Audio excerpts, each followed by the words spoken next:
Hello and welcome back. It's Hegel on the beach again, and as you can see, we're in this tremendously beautiful part of Bootle. It's got a beach, there's no water, it's changed a lot since it was last here, so I thought to do it here. The sun's blinding, so hopefully I can read these notes. Okay, observing reason. Last time, remember? Immanuel Kant. He said that we're creatures in a phenomenal world. Oh, apology. I used the word noumena last time to mean mind. Well, it does actually come from the Greek root nous, which has to do with your mind. But noumena, the mind, is just part of the world that doesn't appear. Okay, so noumena means things that don't appear, the things behind appearances, which I'm going to come to now. So it kind of shot me both last week. I went too far. Okay, so we are creatures, Kant said, in a phenomenal world. Let's call it the real common world of sand and blue sky and so on. The world we can see, you can't smell blue sky, but smell, hear. It's knowable to us through our senses, and it's governed by, sort of deterministic laws, these natural laws. However, besides Kant's phenomenal world of appearances, we also have the noumenal world, love that word, or the world in itself, which includes the mind, as I said, which is not determined by natural law, okay? So therefore, we can act freely according to our will, and even do things in opposition to the laws of nature, if I fancy it. I can't break the laws of nature, but I can oppose it. So we can't know this noumenal world, which contains the thing in itself. It's a big philosophical term, loaded term that, okay? And it's that thing in itself is that which lies behind appearances. So there's a hidden, unknowable dimension behind the world of appearances, that the world we see and touch, there's something else, okay? That's Kant's take. And to put it another way, Kant's idealism, generally speaking, doesn't deny that an objective world external to us exists, but argues that there is a supra-sensible, lovely phrase, reality, the noumenon, thing in itself. And this is the key point.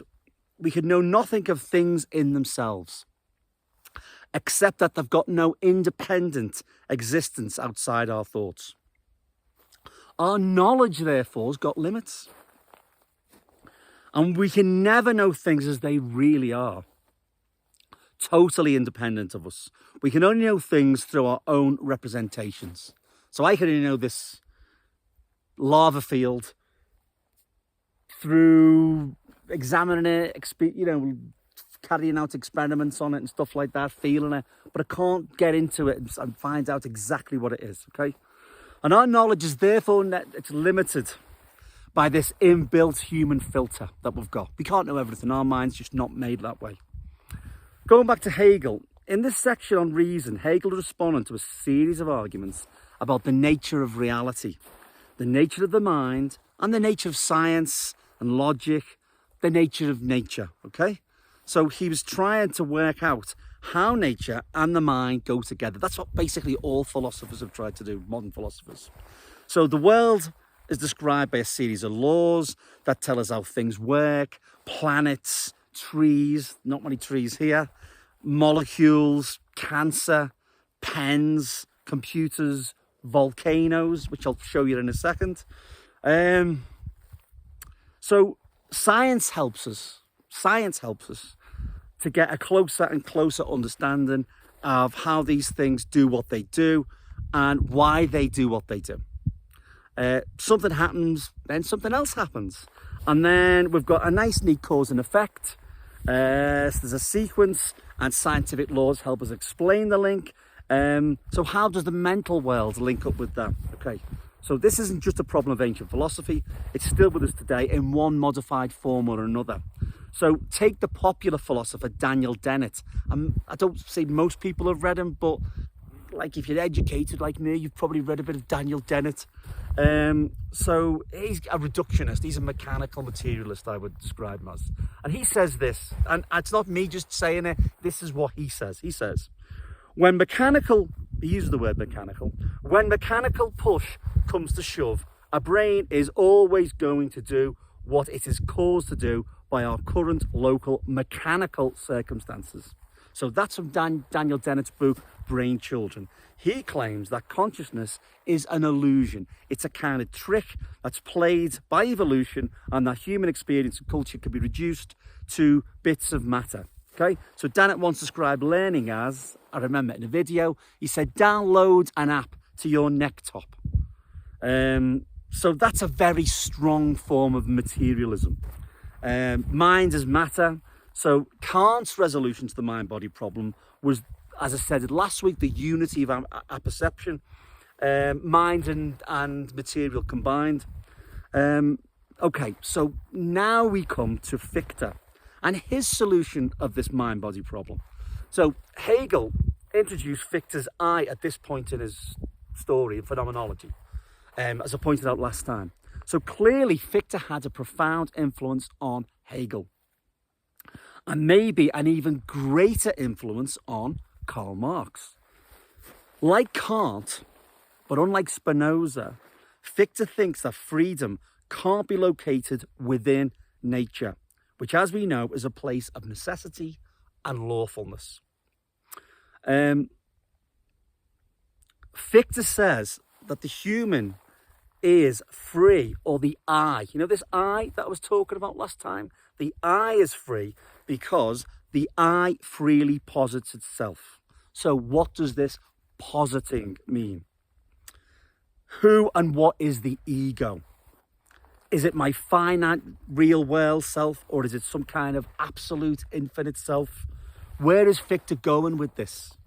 Okay, and why is it important? Because Fichte's idealism and his talk of the I pointed inevitably, this is the key part of this, towards political action.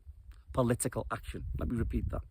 In 1793, Fichte felt compelled to defend the right to free expression and political liberty, and he backed the French Revolution.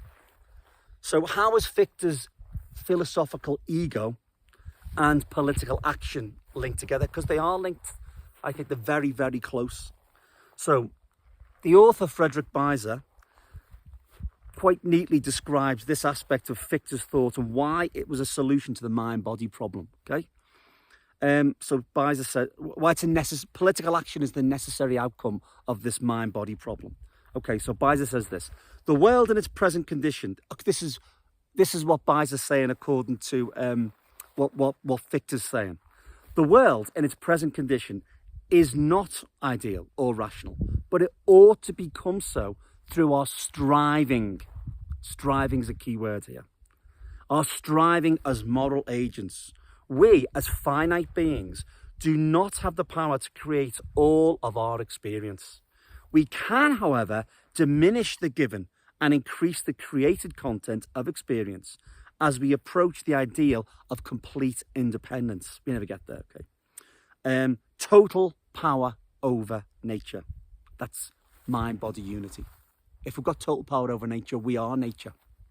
Okay, we approach this ideal through concrete action, through making nature conform to our purposes. So Fichte's philosophy, therefore, it kind of just inevitably, inexorably leads to political action, because Fichte demands that the world needs to change and we need to make nature conform to our desires.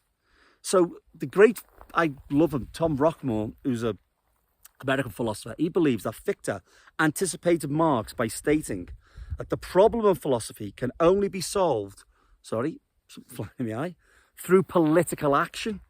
Philosophy previously posed its problems as though we were sort of, philosophy professors chewing the cud, or classical Greek citizens, looking for the meaning of life in the agora, or disinterested scientists, knowledge for knowledge's sake. Okay, Fichte changes the conversation. So we are primarily philosophical contemplators. Remember last time I said that Descartes was talking about the meditations and so on? So we're not philosophical contemplators, but we are strivers. We posit and we strive. That means we strive to make the world conform to our needs or our will. Knowledge of the world arises from action or practice, not from contemplation or theory. As Marx would later put it, philosophers up till now have only interpreted the world. The point is to change it. That's a Fichtean sentence. Lucy O'Brien, she's the author of Self-Knowing Agents, describes this type of human agency as this. She says in a video, she says, it's similar terms. She says, I change things when I act. I can't change anything until I change this thing, myself. I wish I could change things by willing them, but I can't. I have to get out of bed. Action requires self-change. That's brilliant, isn't it? And also, it's a good use of the word self, because loads of people use self. As I said last time, they just annoy me with their, self-movement to the proletariat and self-this, and no one knows really what it means, but it just means getting out of bed and doing stuff. That's Lucy O'Brien. She's one of the world's experts on action, on human action.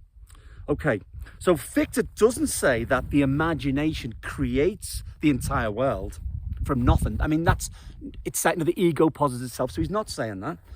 So according to Beiser, positing means I know myself because I make myself, and I make myself because I know myself. Okay, it just means get out of bed. Come on, get a life. So Fichte's activism model of the mind resonates with Marx and Marxism and socialism because it requires us to change the world, which is what every socialist wants to do. Fichte was seen in socialist circles pretty much everywhere, but because he was German, in Germany in the last part of the 19th century, as a kind of pioneer of socialism. Not just right in the defense of civil liberties and so on, and the French Revolution, but I want to look at this, something else that he did actually, which is completely weird. So it's an under the radar thing he wrote in 1800. It's an economic program which reads like a defense of autarky.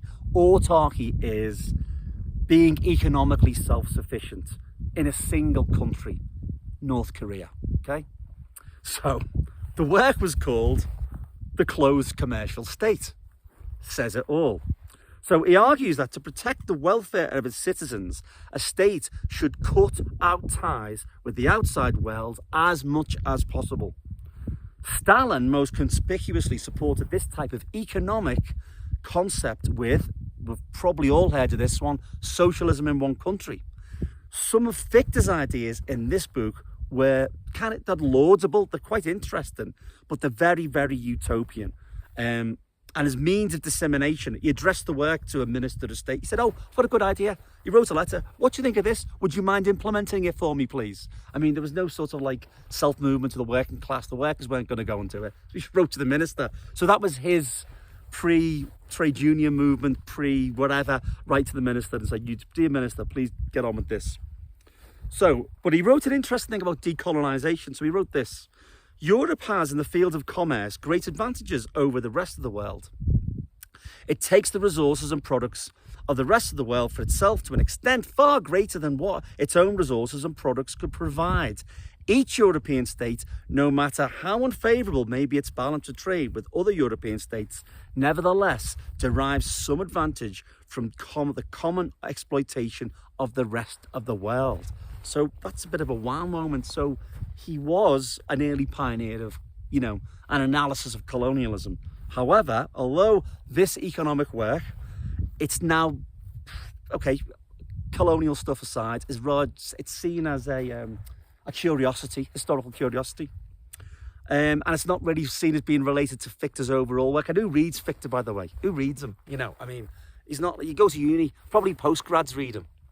But, and this is not even in that milieu. You find the odd book. I think there's one or two books on it.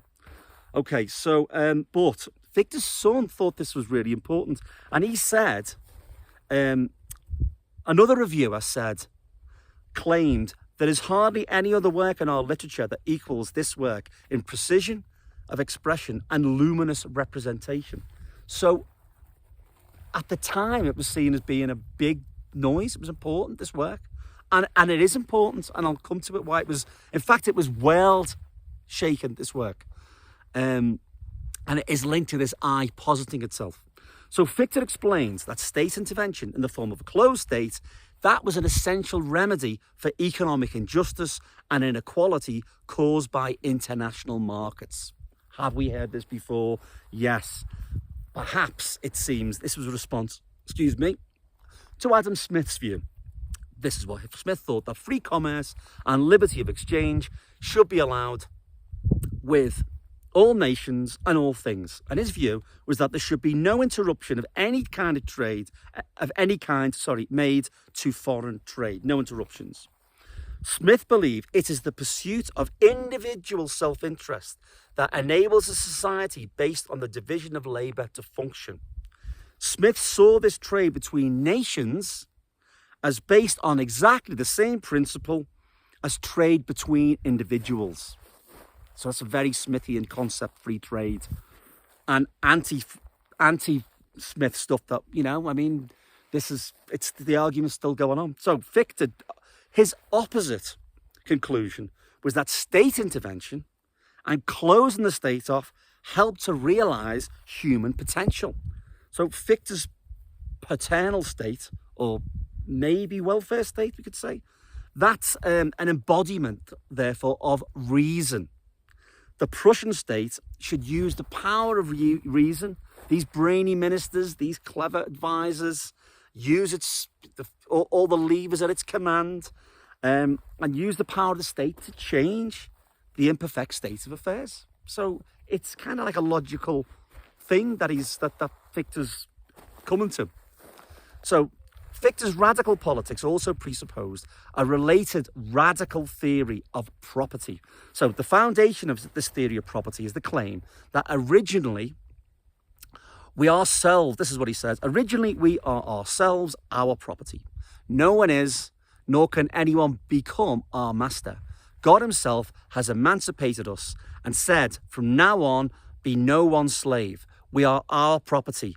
The pure I in us, reason, is master of our sensual nature.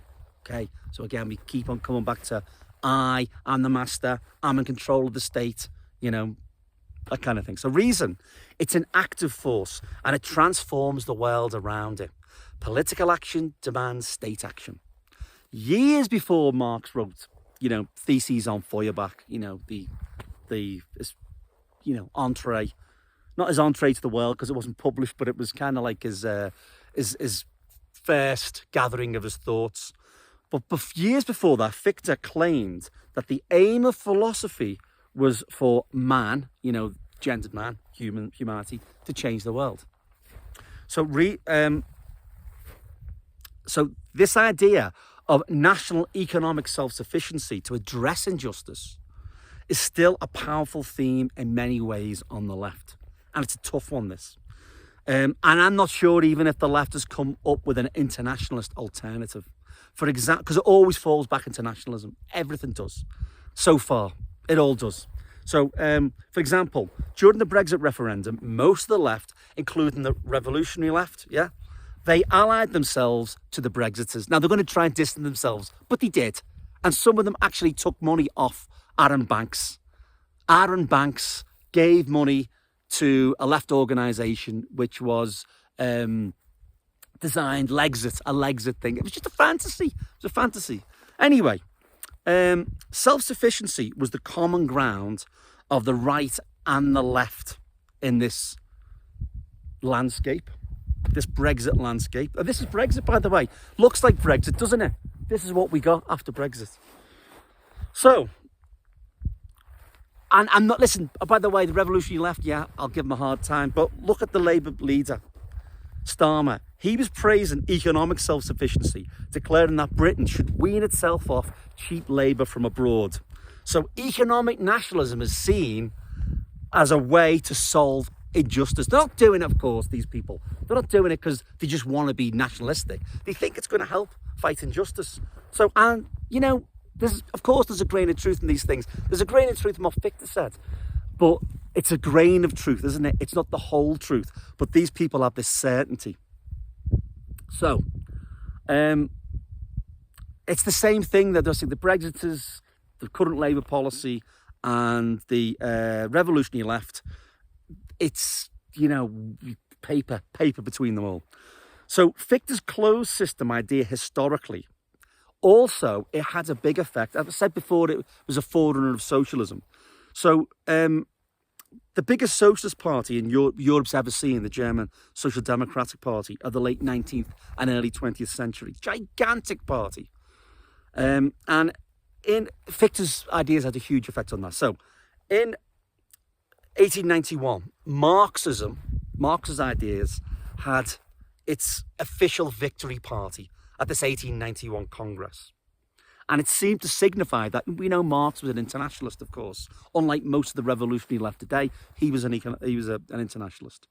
But the SPD, this German Socialist Party, it wasn't really fully a Marxist party. Now, I'm not getting into the arguments where, Lassalle changed it, and if only people would have listened. I'm not saying that. There were always these currents in German social democracy. So at the same time as the rise of socialism in the 1890s and the victory of Marx, the industrial and the landed elite and the Junkers in Germany, the aristocrats and the big industrialists, they looked at Britain and France, looked at these big empires and thought, you know what? Britain's got India, South Africa, France has got, well, let's have a bit ourselves. It was the fashion, right, to go and conquer, a land where you had no business to be. So there was then a quest for state supremacy of Germany trying to be the top dog. And that did have an effect on socialism and German socialism. Absolutely no question about it. And after the death of Marx and Engels, Karl Kautsky, he became kind of like, he was called the Pope of Marxism, the theoretical spokesman of Marxism. And he formally opposed these kind of, they were called revisionist, like the right-wingers of the Labour Party, the Socialist Party. And he totally rejected, by the way, German colonial policy. And he was an internationalist like Marx. But German social democracy, as I said, it wasn't a monolithic thing. Everyone's in massed ranks marching under the red banner. There were all kinds of tendencies involved, even though they paid lip service to Marx. So I'll give you one example. A fellow you've probably never heard of, George von Weimar. So if you read a bit of German social democracy, you'll know that he was a big noise. But people hardly ever talk about him now. But he was a leader of the right wing of the party, and he published a small book in 1878. Right. Oh, this is interesting, Pete, isn't it? Yeah. Well, actually, it is very interesting because the book was called The Isolated Socialist State. Ring any bells? He explored the prospect for the success of a socialist state isolated in a world full of capitalist states. Yeah. Got that today with North Korea. China's a capitalist state, but that's what kind of cranks in the left. They think China's this isolated, everyone's out to get it. New Cold War, you've heard all that garbage, right? And also we had the USSR, it's isolated. But he wrote the book, 1878, George von Weimar. Now, there's an interesting unpublished thesis written in 2019 that explores the link between Fichte and Stalin, because this is joining up the dots. And how did Stalin get his idea? Did he just come up with it? Let me read the thesis. So, the thesis is called From Fichte's The Closed Commercial State, Intellectual Origins of Stalinism and the Stalinist Utopia. So, an extract from this thesis. This core Stalinist idea, socialism in one country, goes back to the more remote times and originates in the political economy of Fichte. So Fichte's coming back in again. As found in his 1800 treatise, The Closed Commercial State.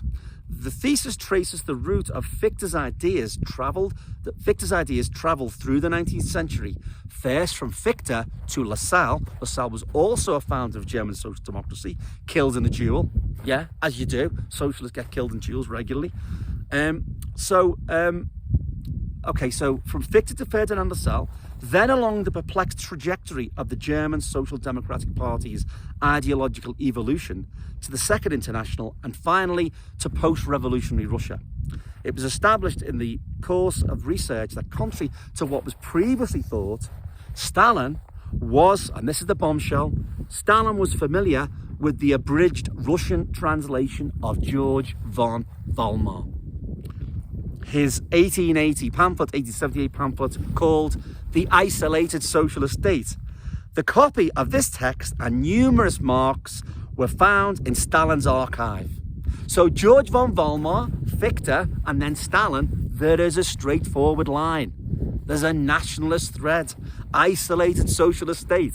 So these ideas, I'm talking, who's heard of Fichte? Who's heard of Jean Valjean? Well, they helped found this Stalinist thing. No, it's not their fault, of course, they're not. But these ideas, people look through the rubbish bin of history, don't they? They go scrabbling around the desert, found an idea there. They don't just pop up out of nothing, they're not shot from a cannon. So, also, these ideas of this closed commercial state also influenced mainstream Marxism, the official Marxism. In 1897, the official socialist program, in relation to Germany's naval program, the rearmament, the arms race between Britain and Germany and so on, they thought that Germany was too late to become a winner in the colonies race. Okay, so this is what the program said. It said, if Germany wants to get ahead of richer nations, only one road is available to her.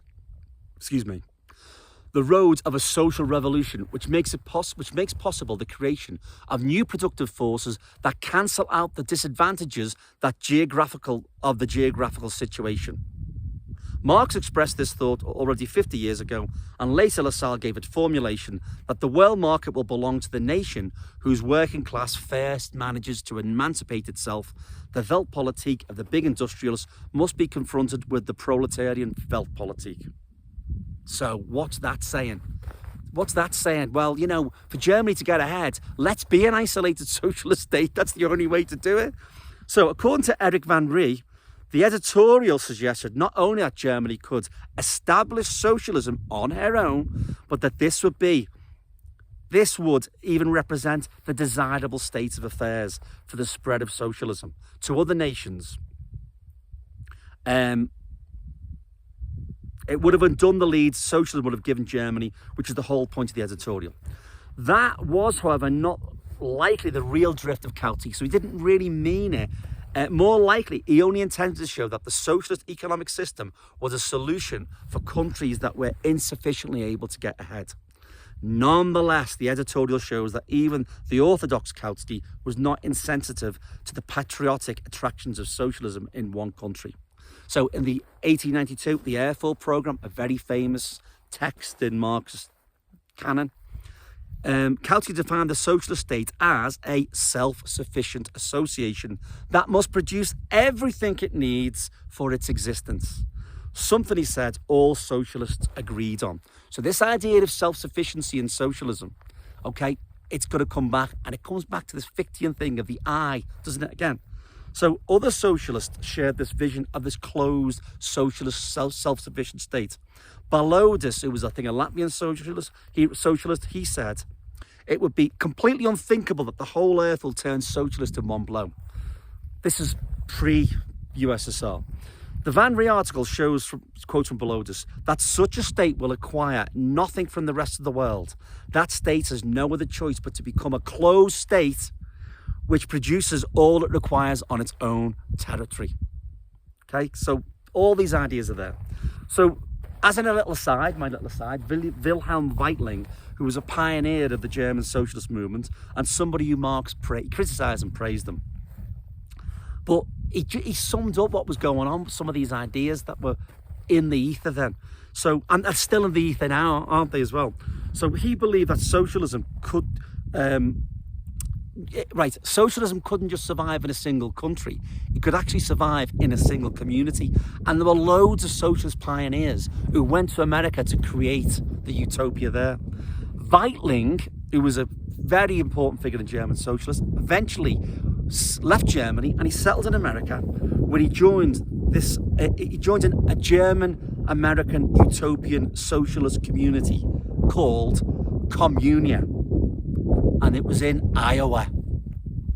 Communism in Iowa, in one community. It failed, of course.